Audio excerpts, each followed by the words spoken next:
Bonsoir, bonsoir à toutes et bonsoir à tous. C'est pas évident d'enchaîner avec la question du pH, mais je vais essayer. D'abord, je vais dire un mot pour engueuler deux femmes qui sont au premier rang. Je vais me permettre.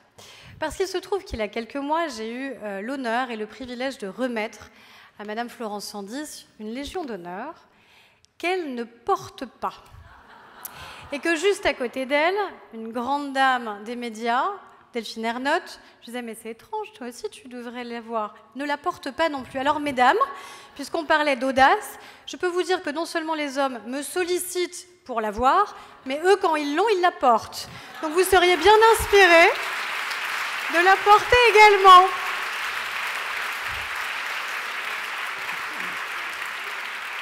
Voilà, excusez-moi pour l'entrée en matière, mais je crois que ça dit quelque chose aussi, malgré tout. Très heureuse déjà d'être à vos côtés. Je remercie évidemment infiniment Florence parce que cette soirée, elle lui doit beaucoup, si ce n'est tout, avec l'ensemble du conseil d'administration, l'ensemble de l'équipe bénévole qui œuvre à ses côtés et qui permet que ce moment existe et mette en lumière des femmes d'exception. Merci aussi à Marjorie parce que je sais que c'est un engagement depuis le premier jour de ta part. Et puis merci de me donner l'occasion de rendre hommage à une femme qui est extrêmement inspirante. Elle est venue réveiller nos journées parlementaires qui parfois sont un peu mornes en nous donnant un extrait de son spectacle et je crois que c'était très à propos. Déjà parce que ça permet de démontrer que rire et réfléchir, ça peut aller de pair. Parce que ça démontre aussi que par le rire, il y a des sujets qu'on arrive à aborder, même quand ce sont les plus délicats, les plus fragiles et les plus douloureux. Ça permet de dire beaucoup de soi-même, sans en dire trop, en disant juste ce qui nous paraît nécessaire pour porter un sujet, pour le valoriser, pour espérer surtout que ça rentre dans le quotidien, dans l'intimité de toutes celles et ceux qui sont venus voir ce très beau spectacle. Et je crois que c'est ça que nous devons toutes et tous faire, parce que je vois beaucoup de visages familiers dans cette salle, beaucoup de combattants, d'engagés, d'audacieuses et d'audacieux, en effet, parce qu'il y a aussi quelques hommes dont je veux saluer la présence, parce que je sais qu'ils mènent avec nous ce combat. Mais nous avons besoin de ça. Nous avons besoin que ce combat rentre dans l'intimité de chacune et de chacun, parce que c'est une marche que nous n'avons pas encore réussi à franchir. Considérer que l'égalité, que la culture de l'égalité, que la lutte contre toutes les formes de violence, eh bien, ça nous concerne toutes et tous, que ça n'est pas une affaire privée, que ça n'est pas une affaire de couple, que c'est notre affaire à nous dans la société. Et pour toucher toute la société, il faut qu'on ait des voix, il faut qu'on ait des voix fortes, il faut qu'on ait des voix claires, il faut qu'on ait des voix qui arrivent à agripper le public, là où peut-être ils sont plus sensibles et plus réceptifs qu'ils ne le seraient à d'autres occasions. Donc pour toutes ces raisons, un immense merci, chère Caroline Vigneault, non seulement pour nous faire rire, mais pour nous faire réfléchir et pour espérer un peu mobiliser toute la société.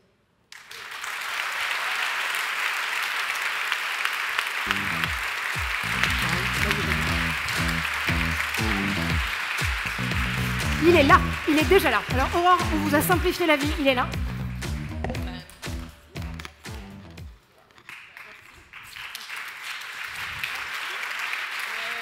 Merci.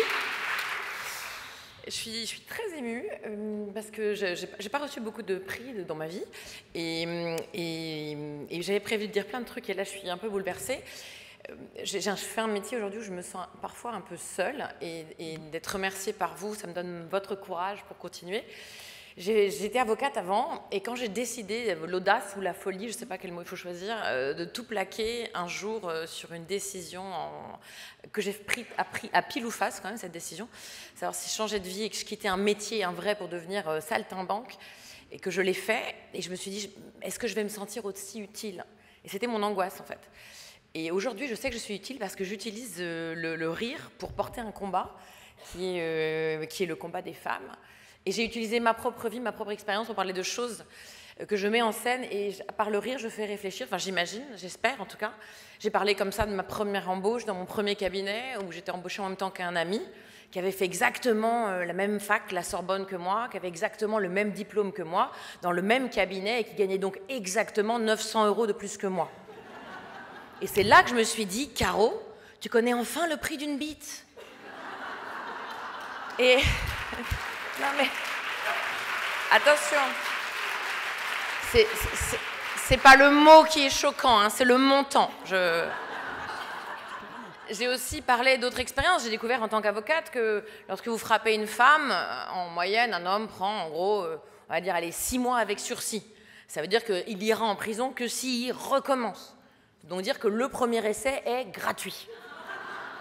Et à la même époque, c'était pour mon premier spectacle, il y avait eu un homme qui avait pris un petit chat et qui l'avait balancé contre un mur et qui avait pris 1 an ferme. Donc je m'étais dit, les filles, maintenant quand on appelle la police, miaou, miaou. Et suite, c'est une histoire vraie.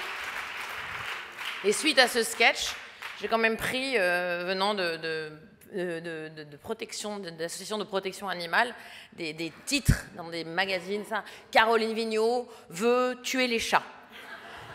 Et c'est là où je me suis dit, il faut quand même que je prenne maintenant dans mon nouveau spectacle, j'explique ce qu'est le second degré, la différence entre le premier et le second degré, parce qu'effectivement, il y a des hommes qui viennent voir le spectacle, je pense que c'est important de bien expliquer ce qu'est le second degré.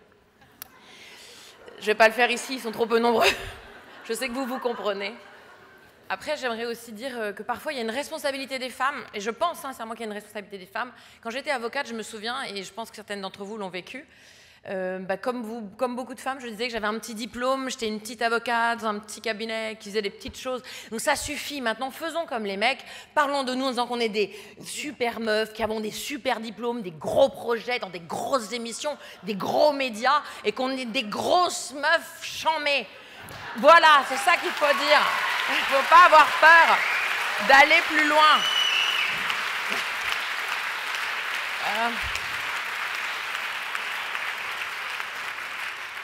Il y avait ce truc que je faisais tous les ans, que vous avez peut-être fait, vous savez, le moment où à la fin de l'année, vous êtes reçu par les gros partenaires, les grandes personnes, et qui vous font cet entretien de fin d'année. Et moi, j'adorais l'entretien de fin d'année. Parce que tous les ans, on allait m'expliquer que j'étais merveilleuse. J'allais me faire enduire de miel, comme une bonne petite abeille qui avait bien bossé. Et pendant 20 minutes, on m'expliquait « Bravo, t'es la meilleure, t'as bien bossé, t'es là tous les week-ends. » Et moi, je me faisais enduire de miel et j'étais contente. Et à la fin, ils me disaient « C'est super et on aurait adoré t'augmenter, mais cette année, on ne pourra pas. » Et moi, je sortais de là en me disant « Oh, c'était tellement bon. Je suis toute poissante, collante, j'adore. En plus, ils sont tellement sympas, les mecs, ils voulaient m'augmenter, mais ils peuvent pas. Oh, les pauvres. » Et j'étais contente, mais vraiment. Hein. Et je vous jure, je pense que la porte se refermait et les mecs restaient comme ça. Ils disaient « Oh putain, c'est encore passé cette année. » Alors que moi, j'avais des potes qui arrivaient en disant « Voilà, préparez pour l'entretien, voilà, je vous ai facturé tant, je vous ai rapporté tant, donc je veux tant, et si ça ne vous convient pas, je me casse. » Et eux étaient augmentés. Ce qui fait que la différence de revenus, j'en étais aussi un peu responsable parce que les femmes n'osent pas. Nous, je pense qu'on a trop cette idée de si on bosse bien et qu'on fait les choses bien, ça va être reconnu et on va nous le donner en disant « Bravo, tu l'as mérité. » Non, il faut le réclamer parce qu'on le mérite et pas avoir peur de le demander. Voilà. Je le pense sincèrement.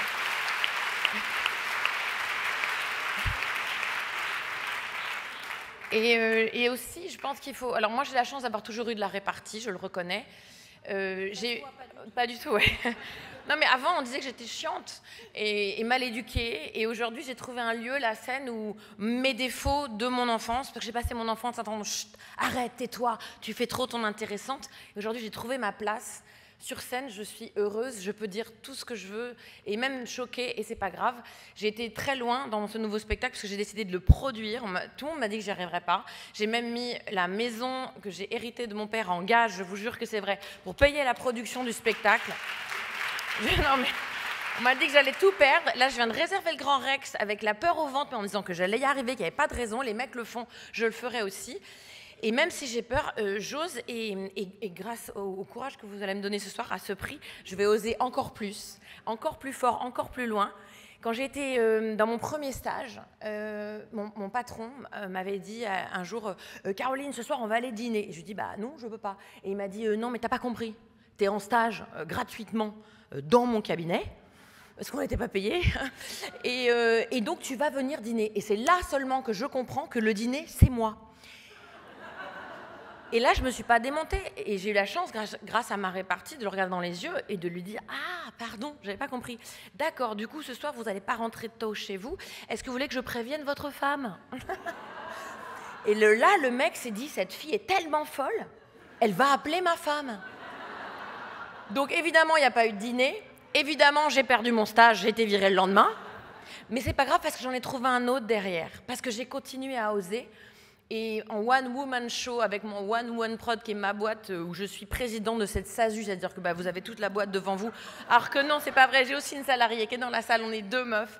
Et je la remercie, Pauline, qui est juste là, parce que c'est une meuf charmée, qui me soutient, qui m'aide. Voilà.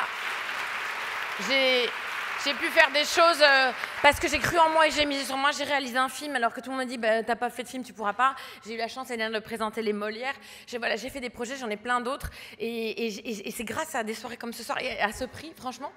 Parfois, je suis un peu seule et je me dis c'est dur. Et grâce à vous et à ce prix que je vais regarder régulièrement, je vais récupérer la force et le courage et l'audace. Et je vais terminer par une nouvelle audace. Madame la ministre, sachez que si un jour vous me remettez la Légion d'honneur, je la porterai fièrement. Voilà. Merci beaucoup.